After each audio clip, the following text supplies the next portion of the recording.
Imagine a young orphan who finds herself facing the most difficult decision of her life: remain silent and maintain her safety, or risk everything to save her entire people from extermination. This is the story of Esther, a woman who transformed her pain into purpose and her vulnerability into strength. A narrative that will move you, inspire you, and show how courage can change the destiny of an entire nation. In the ancient city of Susa, capital of the mighty Persian Empire, the morning sun cast long shadows over the modest Jewish quarter. Here, among the descendants of those who had been carried away from Jerusalem decades earlier, lived a young woman whose destiny would intertwine with the fate of an entire nation. Her name was Hadassah, though she would later be known by her Persian name, Esther.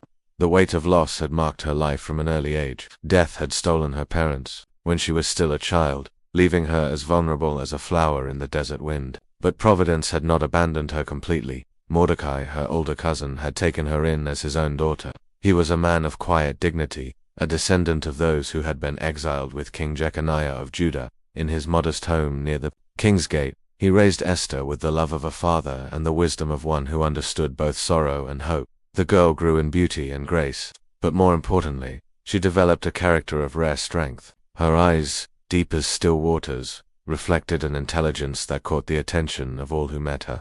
Yet beneath her gentle exterior lay the heart of someone who had learned early that life demanded courage from those who would survive its storms. Mordecai taught her the stories of their people, of Abraham's faith, of Moses' leadership, of David's psalms. He would tell her about Jerusalem, the holy city they had never seen but carried forever in their hearts. These tales became the foundation of her identity, even as she learned to navigate the complex world of Persian society. In Susa, the Jewish community lived with a constant awareness of their precarious position. They were foreigners in a foreign land, dependent on the goodwill of rulers who could change as quickly as the desert winds, yet they maintained their faith, their traditions, and their hope that someday God would remember his covenant with them. Esther learned to speak Persian with the fluency of a native, to understand the customs and protocols of the empire that had become her home. But in the quiet of evening, when Mordecai would recite the ancient prayers, she remembered who she truly was. She was a daughter of Abraham, a child of the covenant. Even in exile, the years passed, and the orphaned child blossomed into a young woman of extraordinary beauty. Her skin was like alabaster touched by the morning sun, her hair dark as the night sky over Mesopotamia. But those who knew her well understood that her true beauty lay in her compassionate heart and sharp mind. Mordecai watched her grow with a mixture of pride and concern. He could see the strength developing within her, but he also knew the dangers that such beauty could bring in a world where women were often treated as commodities. He taught her wisdom, discretion, and above all, the importance of remembering her heritage even when circumstances might demand its concealment. The Persian Empire stretched from India to Ethiopia, encompassing 127 provinces under the rule of King Ahasuerus, known to history as Xerxes. It was a world of unimaginable luxury for some and grinding poverty for others, a place where absolute power rested in the hands of one man whose word was law and whose moods could determine the fate of millions. In this vast empire, Esther was but one young woman among many. Yet as she grew to maturity in the shadow of the royal palace, neither she nor Mordecai could have imagined that the hand of Providence was already weaving her story into the larger tapestry of her people's survival. The orphan of Susa was being prepared for a role that would test every lesson she had learned about faith, courage, and the price of standing up for what is right. The third year of King Ahasuerus's reign brought with it events that would shake the very foundations of the empire.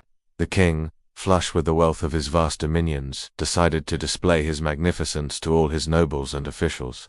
For 180 days, he held a feast that became legendary throughout the ancient world. The palace gardens of Susa were transformed into a wonderland of white and blue. Linen hangings fastened with silver rings to marble pillars. Couches of gold and silver rested upon a mosaic pavement of red and blue and white and black marble. Wine flowed from golden goblets, each one different from the others, served according to the royal bounty. But it was during the climactic seventh day of the final week-long celebration that disaster struck. The king, his heart merry with wine, commanded his 7 eunuchs to bring Queen Vashti before the assembly, wearing her royal crown, so that all might behold her beauty. The queen, however, refused to come. The silence that followed her refusal was deafening. In an empire where the king's word was absolute law, Queen Vashti had committed an act of defiance that struck at the very heart of royal authority. The king's fury burned like a furnace, and his wise men counseled him that such disobedience could spread throughout the empire, causing wives everywhere to despise their husbands. The decree was swift and irrevocable. Vashti would no longer be queen, and her royal position would be given to another who was more worthy than she. Letters were sent throughout all the provinces, declaring that every man should be master in his own house. As news of these events spread through Susa, Mordecai felt a growing unease. Change in the palace often brought uncertainty for all who lived in its shadow, particularly for minorities like the Jewish community. He watched the developments carefully, knowing that in such times, wisdom lay in understanding which way the wind was blowing. The king's advisers, ever eager to please their monarch and perhaps sensing an opportunity for advancement, proposed a solution to fill the vacant throne. Let beautiful young virgins be sought throughout all the provinces of the kingdom. Let them be brought to the citadel of Susa, to the custody of Haggai, the king's eunuch who was in charge of the women. After receiving beauty treatments for 12 months, each would be brought before the king, and whoever pleased him most would become queen instead of Vashti. The decree went forth, and throughout the empire, families were torn apart as their daughters were taken to fill the king's harem. It was not a request but a command, and resistance was futile. In every province, the most beautiful young women were gathered like flowers plucked from their gardens, destined for a fate they had never chosen. When the king's officials came to the Jewish quarter of Susa, their eyes fell upon Esther. Her beauty was such that she could not be hidden, and despite Mordecai's fears, she was taken to the king's palace along with many other young women. As she walked away from the only home she had ever known, both she and Mordecai understood that nothing would ever be the same again. In the house of the women, Esther found herself in a world unlike anything she had ever experienced. The quarters were luxurious beyond imagination, with attendants to meet every need and comforts that most people could never dream of possessing. Yet beneath the surface glamour lay the harsh reality of their situation. They were prisoners in a gilded cage, competing for the attention of a man whose previous queen had been discarded for a single act of defiance. Haggai, the chief eunuch, was immediately impressed by Esther. There was something about her that set her apart from the other young women, a quiet dignity and intelligence that caught his attention. He quickly moved her to the best part of the house of the women and assigned 7 chosen young women from the king's palace to serve her. Following Mordecai's careful instruction, Esther did not reveal her nationality or her family background. In a world where being different could mean being dangerous, anonymity was her shield. She learned to move through the palace corridors like a shadow, observing everything while revealing nothing of her true identity. The beauty treatments required by Persian court protocol were elaborate and lengthy. 6 months with oil of myrrh, 6 months with perfumes and cosmetics, a full year of preparation for a single night with the king. During this time, Esther studied the other women, learning their stories, understanding their hopes and fears. Some had come willingly, seeing an opportunity for advancement. Others, like herself, had been taken from families who wept at their departure every day. Mordecai walked near the court of the women's quarters to learn how Esther was faring and what was happening to her. Though he could not speak with her directly, knowing she was alive and well gave him some comfort in his helplessness. As the months passed, Esther's reputation grew among both the servants and the other women. She treated everyone with kindness and respect, never demanding what she could request, never taking what she could share. Her character shone like a lamp in the competitive atmosphere of the harem, where jealousy and scheming were as common as the morning prayers. What do you think of Esther's situation so far? Can you imagine finding yourself suddenly torn from everything familiar and thrust into such an uncertain future? Share your thoughts in the comments below.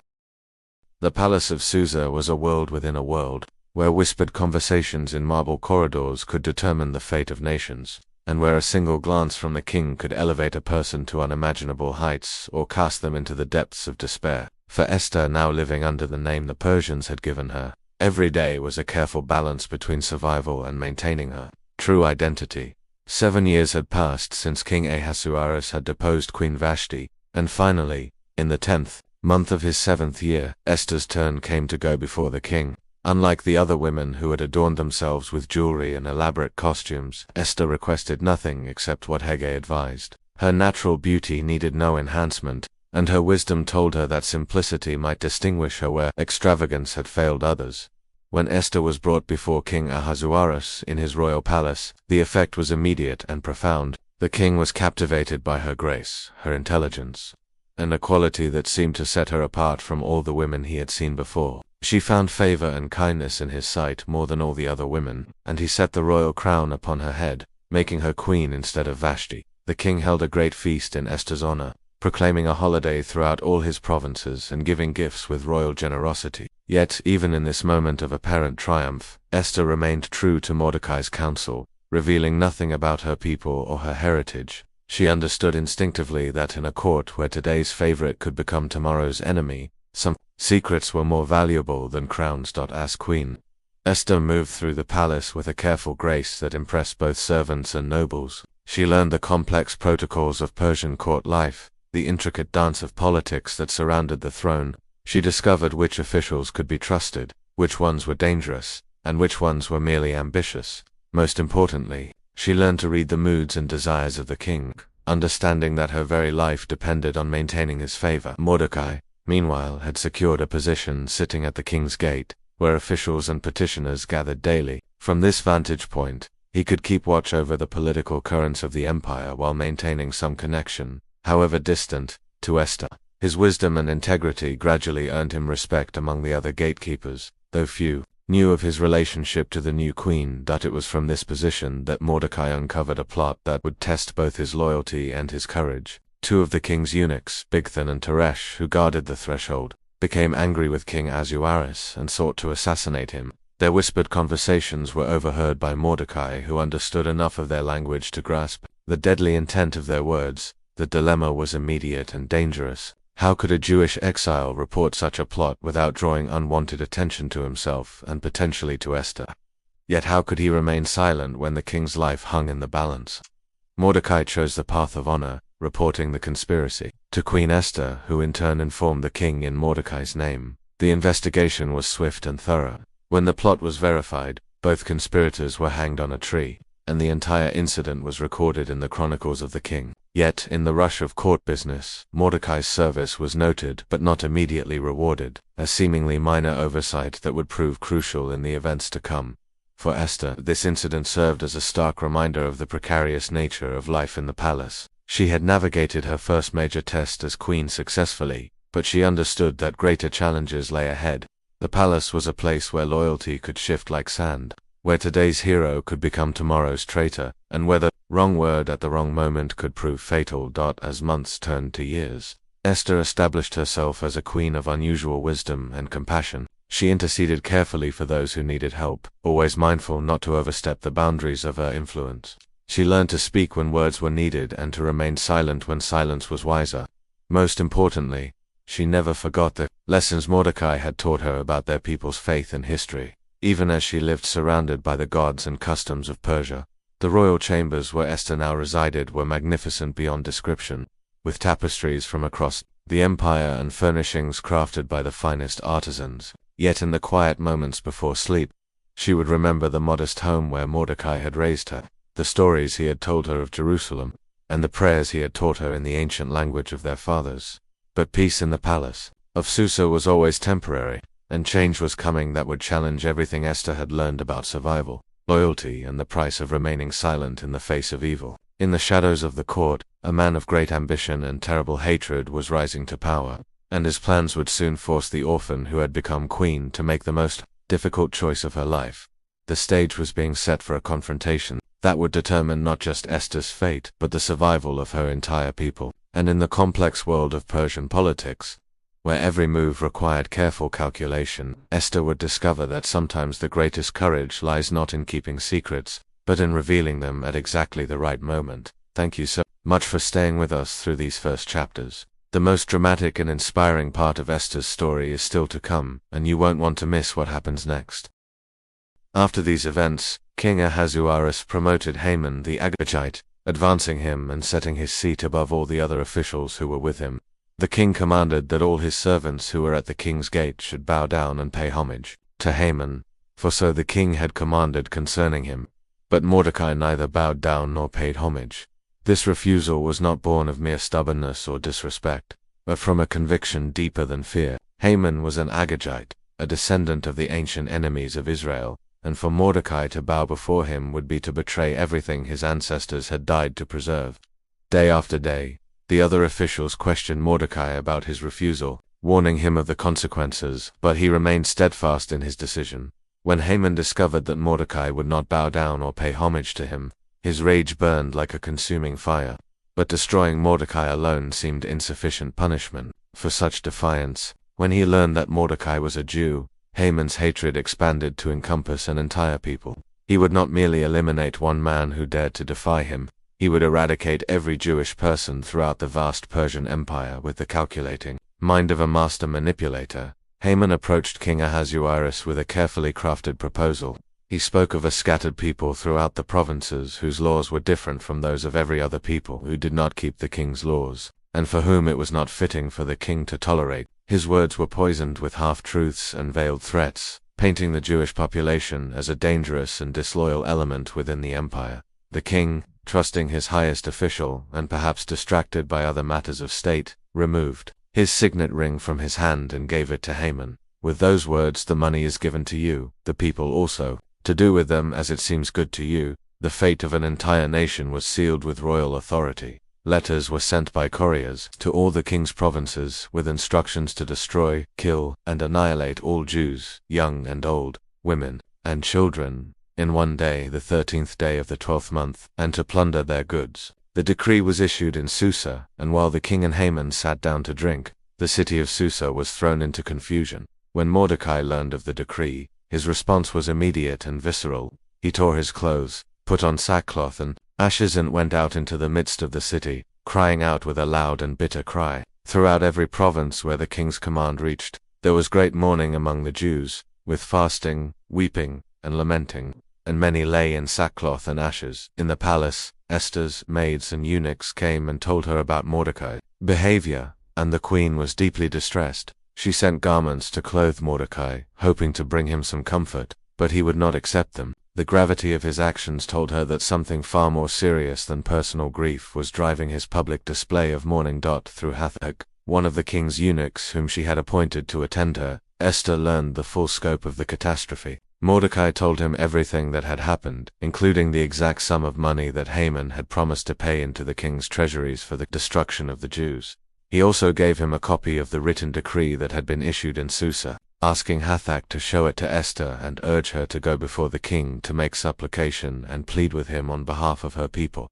When Hathach delivered this message, Esther faced the most agonizing decision of her life. She sent back word to Mordecai explaining the law that everyone knew. Anyone who went before the king in the inner court without being called would be put to death, unless the king held out his golden scepter, and she had not been called to come to the king for 30 days. Mordecai's response came back like thunder. "Do not think to yourself that in the king's palace you will escape any more than all the other Jews, for if you keep silent at this time, relief and deliverance will rise for the Jews from another place, but you and your father's house will perish. And who knows whether you have not come to the kingdom for such a time as this?" Those words, "for such a time as this," pierced through every fear, every calculation, every instinct for self-preservation that had kept Esther alive in the dangerous world of the palace. Suddenly, her entire life story took on new meaning. The orphan child, the beauty that had caught the king's attention, the years of learning to navigate court politics, the position of influence she had attained, all of it had been preparation. For this moment, Esther's reply revealed the transformation of a woman who had found her true purpose. "Go, gather all the Jews to be found in Susa and hold a fast on my behalf, and do not eat or drink for 3 days, night or day. I and my young women will also fast as you do. Then I will go to the king, though it is against the law, and if I perish, I perish." Those 3 days of fasting were unlike any Esther had ever experienced. In the luxury of her royal chambers, she chose the discipline of denial, seeking strength, not from earthly comfort but from spiritual preparation. She prayed with an intensity born of desperation, knowing that she was about to risk everything, her position, her safety, her very life on a single moment of courage. The women who served her watched in amazement as their queen, accustomed to the finest foods and wines, chose bread and water instead. They saw her praying in the manner of her people, using words in a language they did not understand, but whose sincerity transcended all barriers of tongue and custom. As the 3rd day dawned, Esther rose and put on her royal robes. Looking at herself in the polished bronze mirror, she saw not just a queen preparing for court, but a daughter of Abraham about to step into her destiny. The beautiful fabrics, the precious jewels, the carefully arranged hair, all of it was armor for a battle that would be won or lost, not with swords, but with words, timing, and divine providence. The walk from her chambers to the inner court felt like the longest journey of her life. With each step, she was moving away from safety and toward a confrontation that would determine the fate of her people. The guards looked at her with surprise. She had not been summoned, and they knew the law as well as she did. But as Esther stood in the inner court, facing the throne where King Ahasuerus sat in his royal robes, something miraculous happened. The king looked up, saw Queen Esther standing in the court, and she found favor in his sight. He held out to her the golden scepter that was in his hand, and Esther approached and touched the tip of the scepter. "What is it, Queen Esther?" The king asked. "What is your request? It shall be given you, even to the half of my kingdom." Esther's heart pounded as she stood before the king, the golden scepter still warm in her hand from where she had touched it. The moment she had risked everything to create was here, but her years in the palace had taught her that timing in politics was everything. Rather than rushing into her desperate plea, she chose a path that demonstrated the wisdom she had developed through years of careful observation and patience. "If it pleases the king," she said with carefully measured words, "let the king and Haman come today to a feast that I have prepared for the king." The invitation was unexpected, and the king was pleased by this attention from his queen. He immediately commanded that Haman be brought quickly so that they might do as Esther had requested. At the feast, surrounded by the finest foods and wines of the empire, King Ahasuerus was in excellent spirits. "What is your petition, Queen Esther?" he asked again. "It shall be granted you. What is your request?" "Even to the half of my kingdom, it shall be fulfilled." But Esther, understanding that Haman needed to be present when she made her accusation, invited both men to another feast the following day, promising to make her request known then. Haman left the palace that day elated, feeling honored above all other officials by the queen's personal attention. But his joy turned to rage when he passed through the king's gate and saw Mordecai, who still refused to stand or show him any sign of respect. The sight of this defiant Jew poisoned all his pleasure. But his wife Zeresh and his friends counseled him to be patient just a little longer. "Have a gallows made, 50 cubits high," they suggested, "and in the morning tell the king to have Mordecai hanged upon it. Then go joyfully with the king to the feast." The advice pleased Haman, and he had the gallows constructed, planning to request Mordecai's execution the very next morning. But that night, sleep eluded King Ahasuerus. In his restlessness, he commanded that the chronicles of his reign be brought and read to him. As the scribe read through the records, they came upon the account of how Mordecai had discovered the assassination plot against the king. "What honor or distinction has been bestowed on Mordecai for this?" the king asked, when his servants replied that nothing had been done for him. The king realized that a grave oversight had occurred. A man who had saved the royal life had gone unrewarded, a situation that needed immediate correction. That at that very moment, Haman entered the outer court, intending to ask the king about hanging Mordecai on the gallows he had prepared. But before he could speak, the king asked him, what should be done for the man whom the king delights to honor? Haman, assuming the king was referring to him, advised the most magnificent honor he could imagine: royal robes, a royal horse, a royal crown, and a public proclamation of the king's favor. "Hurry," said the king. "Take the robes and the horse, as you have said, and do so to Mordecai the Jew, who sits at the king's gate. Leave out nothing that you have mentioned." The irony was devastating. Haman, who had planned to see Mordecai hanging from a gallows by evening, was forced to lead him through the streets of Susa in royal robes, proclaiming, "Thus shall it be done to the man whom the king delights to honor." The next evening, as King Ahasuerus and Haman came to feast with Queen Esther, the king again asked for her petition. This time, Esther knew the moment had come. Taking a deep breath, she began to speak with all the courage she could summon. "If I have found favor in your sight, O king, and if it pleases the king, let my life be granted me for my petition, and my people for my request. For we have been sold, I and my people, to be destroyed, killed, and annihilated." The king was stunned. "Who is he, and where is he? Who has dared to do this?" he demanded. Esther, her voice growing stronger with each word, pointed directly at the man who had seemed so confident just moments before, a foe and enemy, this wicked Haman. The effect was immediate and devastating. Haman was terrified before the king and queen, and King Ahasuerus rose from the feast in wrath, and went into the palace garden to consider this revelation. In his absence, Haman fell on the couch where Esther was, pleading for his life. But when the king returned and saw this scene, he interpreted it as an assault on his queen.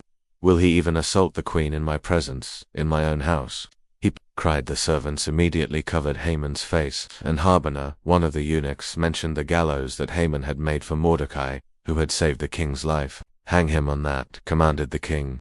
And Haman was executed on the very gallows he had prepared for Mordecai. But Esther's work was not finished. The decree against the Jews still stood, and according to Persian law, no edict written in the king's name and sealed with his ring could be revoked. However, the king granted Esther and Mordecai the authority to write another decree in the king's name, allowing the Jews to defend themselves against their enemies. New letters were sent throughout the empire, carried by swift messengers on royal horses. These proclaimed that the king had granted the Jews in every city the right to gather and defend their lives, to destroy, kill, and annihilate any armed force that might attack them, and to plunder their goods. The day that was to have been their destruction became instead a day of victory and celebration. Many of the peoples of the land declared themselves Jews, for fear of the Jews had fallen upon them. On the 13th day of the 12th month, when the enemies of the Jews had hoped to gain mastery over them, the reverse occurred. The Jews gained mastery over those who hated them. Mordecai was elevated to the position that Haman had held, second only to the king, and he used his influence to seek the welfare of his people and to speak peace to all their descendants. The Feast of Purim was established to commemorate these events, ensuring that the memory of this deliverance would never be forgotten. Esther's transformation from orphan to queen to savior of her people became a testament to the power of courage. In the face of impossible odds, she had learned that sometimes we are placed in positions of influence not for our own comfort, but to serve a purpose greater than ourselves. Her willingness to risk everything, her position, her safety, her very life, had not only saved her people, but had revealed the strength that had been growing within her since childhood. The young woman who had once been afraid to reveal her identity had found the courage to stake everything on truth and justice. The orphan who had learned to navigate the treacherous waters of palace politics had discovered that real power comes not from position or wealth, but from the willingness to stand up for what is right, regardless of the cost. Esther's story reminds us that we may never know why we find ourselves in particular circumstances until the moment arrives when we are called to act. Her courage in that crucial moment changed the course of history and saved a nation from destruction. It stands as a timeless example of how one person's willingness to act with moral courage can overcome even the most overwhelming odds. The lesson of Esther echoes through the centuries. Sometimes we are positioned exactly where we need to be, for such a time as this. The question that remains for each of us is whether we will have the courage, when our moment comes, to risk everything for what we know is right. In our next video, we'll explore the dramatic story of another sacred character whose life offers profound lessons about faith, courage, and divine purpose. If there's a specific biblical figure whose story you'd like to hear, please let us know in the comments below. Don't forget to subscribe to our channel so you won't miss these inspiring narratives that continue to speak to our hearts and challenge our spirits today.